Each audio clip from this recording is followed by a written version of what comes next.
Hope you guys have your glasses on, notebooks out, and pens ready to roll because we are getting very analytical, scientific, mathematic, whatever you want to call it, on today's show because I'm going to show you exactly how easy it is for the Ravens to get up to $100 million in cap space by the time we get to NFL free agency. Welcome to the show, everybody. My name is Joey Peterson.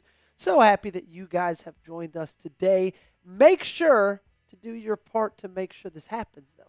Each like on today's video is going to add $100,000 to the cap. So if you want them to be big money spenders in free agency, I need you to do me one big favor. Hit that thumbs up button. So currently, the Baltimore Ravens are actually at a pretty decent spot. They rank about 16th in the National Football League in terms of cap space at $22.7 million.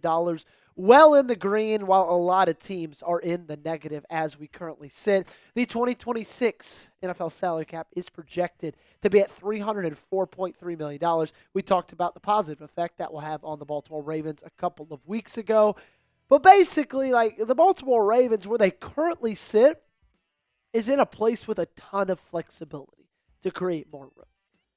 And that's the funny thing about the NFL is it's honestly easy to create more cap space. In fact, I like to think about a team like the New Orleans Saints. Last year, heading into free agency, I think they were sitting somewhere at like negative $50 million. And then they were well in the green by the time free agency rolled around. So my cap numbers, yes, they are legitimate. They're easily manipulated. One way that teams like to do that is via roster cuts. Now, this isn't going to be the most lucrative for the Baltimore Ravens. I'm going to tell you right now, the most lucrative way to add your cap space is going to be in the final thing that we talk about today. But let's start off with these roster cuts. Some cut candidates. I'd say Mark Andrews, $11 million. Now, you just signed him to an extension. I really don't think they're going to do that, but at least worth talking because you'd save double-digit millions. Rashod Bateman, $8.07 million. Does his play in 2025 warrant a cut and a savings of that much? Marlon Humphrey at 7.32. More on Marlowe in a second. And then Trenton Simpson and Andrew Vorhees, both at $3.6 million. Of those five we just discussed, Vorhees is really my only guaranteed cut. Because the dead money on that's like $25,000 as well, and you could save $3.6 million by cutting him instantaneously. Maybe Trenton Simpson's there too, but it all kind of depends on how they feel like their younger linebackers are healing, rehabbing, and progressing. Some other small cuts you can make that I don't even think should be even thought about for a second. Adisa Isaac for $1 million, Rasheen Ali for $1 million, Amani Oruwariye for $1 million as well. So if you take Vorhees, Simpson, plus those three small cuts we talked about right there, you'd save $10.36 million, which then if you add that to your cap space already, you're sitting with a whopping $33.06 million save. So we're already just about a third of the way there. Not a bad start. We got a long way to go, though. Name a player that you think the Ravens should cut down below in the comment section. Andrew Vorhees is easily mine. You might think Marlon. I have another kind of ending for Marlon's story with Baltimore. Why don't you wait around until number 3? Let's get to number 2, though. Contract restructures. This one is a pretty easy way to open up a good amount of money, and I think the most common way that you'll see general managers use in the National Football League. They used it a couple of times last season right before free agency, and I'd expect just about the same. Nnamdi Madubuike, you could restructure that contract, save $15.58 million. With him, via social media, kind of most likely hinting that he's going to be returning in 2026. I'm sure he'd be open to that. Marlon Humphrey, I believe he's one of the guys you restructured last season. You could save almost $13.5 million. Roquan for $9.35. That was a no-brainer to me. And then Bateman and Rush, you could save combined about $1.3 million. It's time for this. Look, I think the Ravens need to start kicking money down the road in order to be able to compete now. They're at a luxury, right? They've got the 14th overall pick and a roster that's decently deep. Now, it still has a good bit of holes, but the top of that roster, or I should say the tent pole of that roster, is really, really solid with Lamar, Derrick Henry, Kyle Hamilton, Travis Jones, Nnamdi Madubuike and company, Ronnie Stanley, maybe even Tyler Linderbaum if you bring him back in that mix as well. I think you do every single one of those restructures except Marlon Humphrey. Like I said, we're going to talk about what I would do with Marlon Humphrey in segment number 3.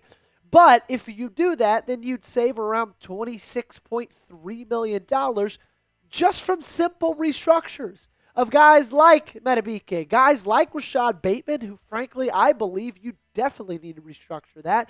And then, him and Cooper Rush, that's a quick $1.3 million. You add in Roquan Smith there as well, whose kind of play has regressed over the last couple seasons. That's an easy savings, right? Then that gets you up to $59.36 million. So we are over the halfway mark as well. Honestly, we're making really good time, breaking really good pace. But real quick, I do got to shout out our awesome sponsor of today's show, our friends over at Ethos. And as you know, my wife Kennedy and I got married almost 2 years ago.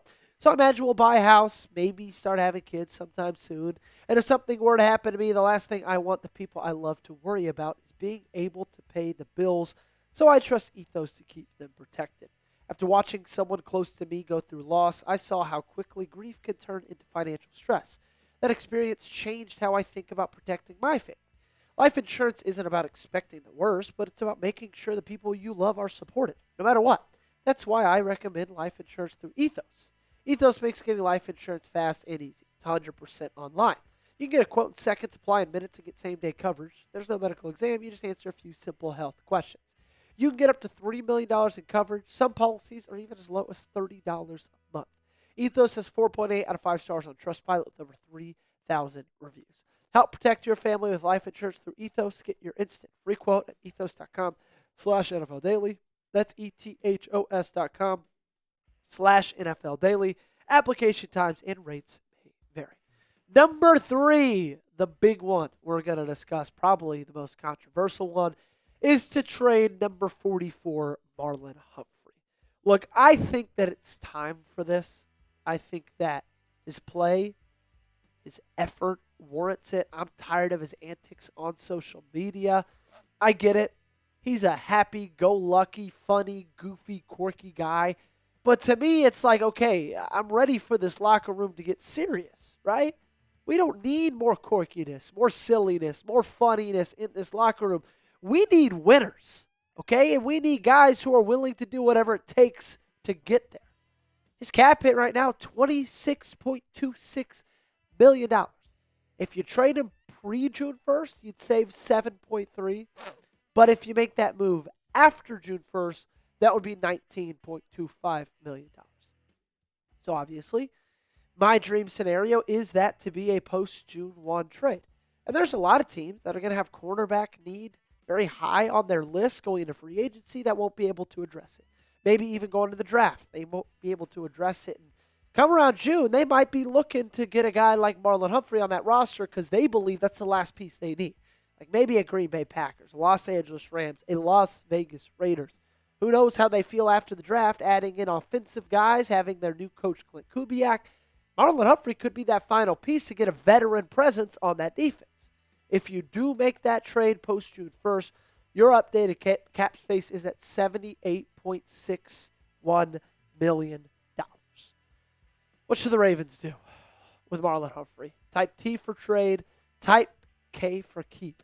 You let me know your answer down below in the comment section, and we will get into our last way they can get all that money, and that is contract extensions. Okay, and this to me is like the easiest way to save a ton of money because automatically you extend number 8, that's $40 million added to your cap space. I went ahead and just threw Broderick Washington and Tavius Robinson on there because why not? Add another $4 million combined. Like, this is the easiest thing of all. This is the thing that we all were arguing. This should have happened last offseason. So you didn't even get here to where his cap hit in 2026 was $74 million. You make all those moves, that's $44.77 million saved just via extension. Which brings your grand total to $123.38 million. In the span of 9 minutes and 48 seconds, we just added $100 million to the Ravens cap space. Now, we did add $19 million of that in a post-June 1st trade for Marlon Humphrey. So if you're saying, Joey, you didn't add it or get it up to $100 million by free agency, you did it by June 1st, you could even take the Marlon Humphrey trade after that. We are still then at $104 million in cap space. So we did. Don't try to tell me I didn't. I'm not a liar. Appreciate you guys for hanging out with us. Make sure you guys got me followed on socials. Twitter, Instagram. Make sure you're subscribed. We'll see you again tomorrow morning.